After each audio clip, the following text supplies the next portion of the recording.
What's up, everybody? Marl the Cross 316 back with another comic book flashback. Today, y'all, we are looking at Detective Comics issue number 38. This issue came out in April of 1940, and today, y'all, we are looking at the first appearance of none other than Dick Grayson, Robin the Boy Wonder. He makes his first appearance in this issue. We all know him as the sidekick to Batman. And so, right here, starting in this issue, we are going to be seeing the introduction to the famous dynamic duo. I'm very excited to look at this story with y'all as we look at this story together, as we continue to look at the history of the Batman. He is now gaining a sidekick, and Dick Grayson, known as Robin the Boy Wonder, will be making his debut in this issue, so you do not want to miss this issue. This issue is brought to you by Bill Finger, who wrote this issue. We also have Bob Kane doing the artwork on this, as well as Jerry Robinson. And so let's go ahead now and start this issue. We're going to be looking at the origin story as to how Dick Grayson became Robin. Well, one thing we need to understand about Dick Grayson and his life as a boy, we don't know how exactly old he is, but I would say that he's probably about 8 years old, maybe 7 to 8 years old. And he works with his mom and dad, and they are trapeze artists. They basically perform at circuses, and they are known for their um, big engagements with the circus. They're trapeze artists. And so we see that the mom, dad, and their son are all in this performance together.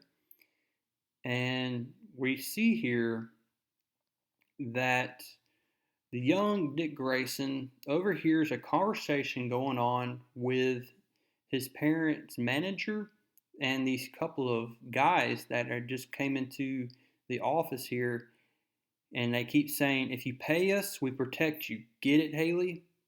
So Haley is the manager for the Graysons, but he says, "Yes, I get it. You're gangsters. It's a protection racket. I'll call the police." But they say, "Okay, buddy, it's your funeral, remember? Accidents will happen."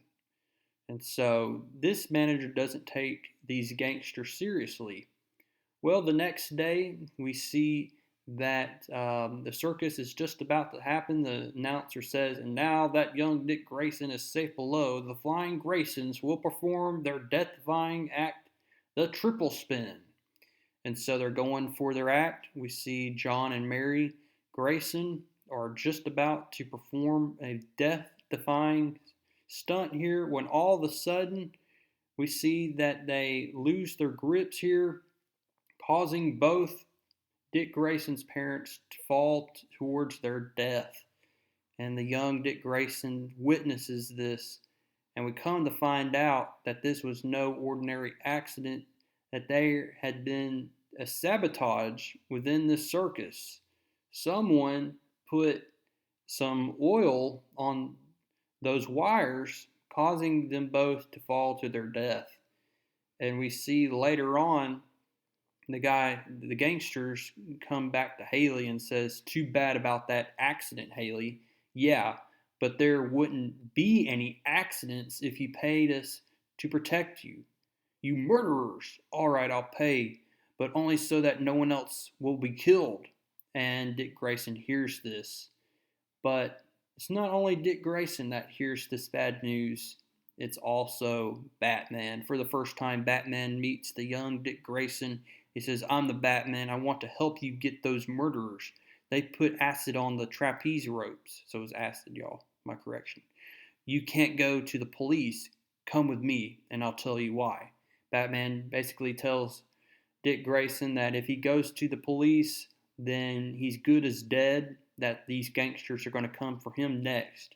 And Batman is going to serve as a bodyguard, a protection for Dick Grayson. And then Batman reveals his dark past with Dick Grayson as well. Tells Dick Grayson that his parents too were killed by criminals, and I've devoted my life to exterminate crime. And we see Dick Grayson says, I want to do that too. Can I join you, please? Well, Batman is hesitant at first, but we see as they get back to the Batcave, Batman is going to swear an oath with Dick Grayson, and they swear that they will fight crime together to stop corruption and never to swerve from the path of righteousness. And Dick Grayson says, I swear it. And with that oath, we see that Bruce Wayne is going to train the young Dick Grayson in all kinds of combat. He teaches him jiu-jitsu here, teaches him all kinds of acrobatic martial arts. And now we see that within just a week's time, I would say, we see that Robin the Boy Wonder is ready for action. He receives his own costume, and now he is now an official sidekick to Batman. So the next day, or a couple of months later, actually, so this is months and months later. So months of training, actually, not just a week. Months later, we see that Bruce Wayne is going to sit down with Dick Grayson. He says, now, Dick, we're going to go back to that small town and go to work. You're going to get a job as a newsboy. And the next day, we see Dick Grayson is selling papers. But he's not just selling papers just for the fun of it. He's doing this as an undercover job to scope out the crime lord who were responsible for killing his parents. And so Dick Grayson returns back to Bruce Wayne and says, and they said they would collect from me tomorrow. Bruce Wayne says, good, continue to act frightened so that they don't suspect you. Now listen, continue to do what you're doing and pay very close attention to where their hideout is. Well, Dick Grayson finds out the hideout and they meet the boss here, and this boss is none other than Zuko. Boss Zuko, he makes his first appearance in this issue here, and he's the one that was responsible for putting that acid on the trapeze ropes, killing Mary and John Grayson. And so now we have a face and a name to the crime, and now it's just up to Batman and Robin to put this guy behind bars. And so what they're going to do now is they're going to invade the headquarters of this crime boss here. And we see that all of this crime that's taken place is going to come to an end soon, as Batman then is going to crash into one of Boss Zuko's gambling houses and causes a big fight scene here. Some great action scenes by Bob Kane and Jerry Robertson here, as Batman is just fighting these criminals here who work for Boss Zuko. While during all the mayhem, a bunch of people are collecting all of the gambling money here. And then Batman says, and tell Zuko he needs a little cleaning himself. And the store's holding Zuko's slot machines. But what do I tell Zuko's men? Just say the Batman. And Batman slashes Zuko's slot machines with an axe. An hour later, Boss Zuko learns that the Batman has fouled up his plans, that he destroyed one of his gambling houses. They receive a present from the Batman with a bat flying out of this present, and a note is attached to the bat. The bat says, get out of town, Zuko. I know you are also trying to get protection money from the company that is putting up the Kamen building. Stay away. I'm protecting that building from your protection mob. And so now we're going to get to the climax and conclusion here to the story. We see that at the Kanan building, that we see that Boss Zuko and his men are trying to get away from the Batman and Robin. When Robin shows up unannounced, and he's doing something very dangerous here. I mean, he's fighting these criminals for the first time on his own without Batman's protection. And they notice that this is just a boy, and they're shooting at him. But we see that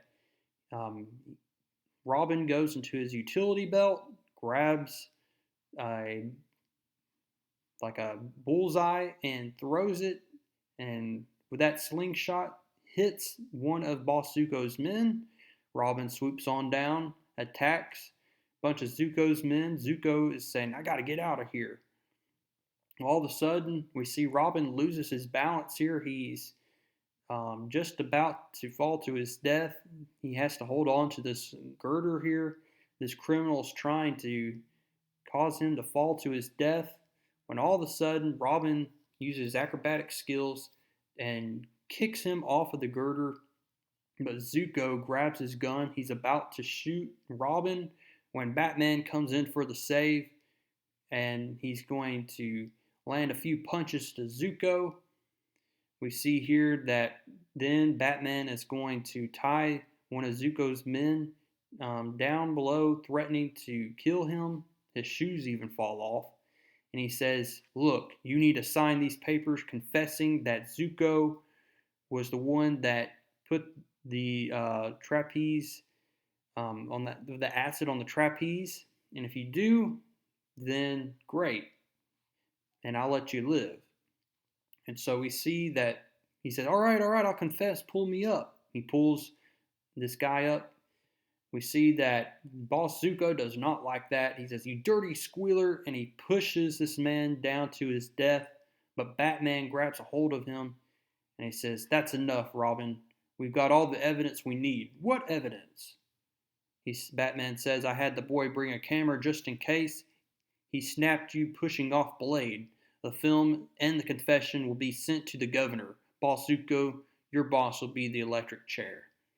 And so with that evidence that Boss Zuko pushed that guy down to his death, as well as the signed confession, we see that Boss Zuko is then sent to prison. And at the end of the story, we see Bruce Wayne ask Dick Grayson, he says, so are you going to return back to the circus life? But Dick Grayson says, no, I think Mother and Dad would like me to go on fighting crime. And as for me, well, I love adventure. Bruce Wayne says, okay, you're reckless young squirt. I ought to well you for jumping those men alone. Why didn't you wait for me? Dick says, oh, I didn't want to miss any of the fun. Say, I can hardly wait till we go on our next case. I bet it'll be a corker. And so that is how we end this story. Coming up next, y'all, we're going to look at Batman #1. Before we look at issue 39, we're going to look at Batman #1. That's going to be an exciting story to look at as we look at the first issue with Batman and Robin teaming up together, fighting crime. We have great first appearances to look at in that issue, so do not miss that. But go ahead now, drop a like on this video, comment down below, what do you think about the origin story of Dick Grayson, Robin the Boy Wonder? I'd love to see your comments down below, and I will see y'all in the next one.